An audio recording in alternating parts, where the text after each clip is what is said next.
Hi guys, উজডুমকা ব্লগে আপনাদের সবাইকে স্বাগত। আজকে রান্না করা হচ্ছে কি জানেন? ইলিশ মাছ। এই দেখুন, ইলিশ মাছগুলিকে ধুয়ে রেখে দেওয়া হলো। এখন নুন হলুদ দিয়ে এগুলি সুন্দর করে কালার করে নেবে। আর কালার করে তারপর গরম তেলের মধ্যে এখানে ছেড়ে দেবে। তার জন্য নুন দেয়া হয়ে গেল, আর এখন হলুদও দেয়া হয়ে গেল।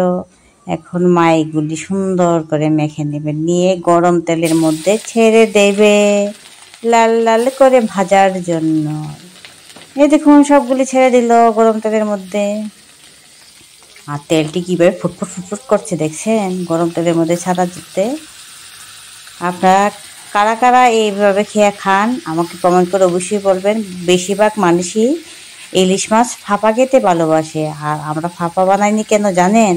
কারণ প্রচণ্ড গরম, সর্ষে দিয়ে এটা খেলে খুব অসুস্থ হয়ে যাবে, আর প্রচুর গরম লাগবে। তার জন্য আমরা শুধু আলু দিয়ে পাতলা ঝোল করে খাবো।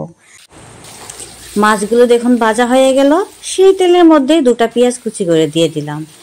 পেঁয়াজগুলিকে উল্টিয়ে পাল্টিয়ে লাল লাল করে ভেজে নিলাম।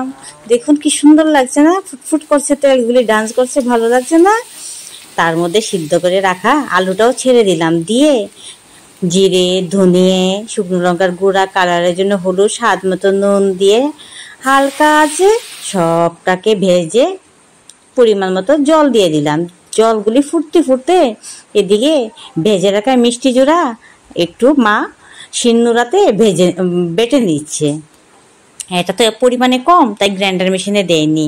আর জলগুলো ফুটে উঠছে, তার মধ্যে এখানে ভেজে রাখা মাছগুলি ঢেলে দেবে, দিয়ে তার মধ্যে ভেজে রাখা মিষ্টি জুড়া আর চিকন জুড়া দুটোই ভেজেছে এগুলি তার মধ্যে ছেড়ে দেবে, দিয়ে আর একটু ফুটিয়ে নেবে।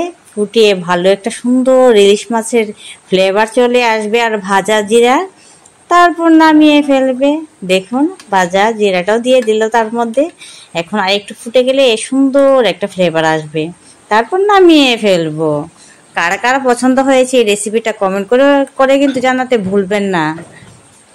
আর যারা না খেয়েছেন একবার অবশ্যই ট্রাই করবেন, কারণ সর্ষে দিয়ে ইলিশ খেলে খুব গরম লাগে। এইভাবে খেতে পারেন। দেখুন কি সুন্দর কালার এসেছে, বাহ!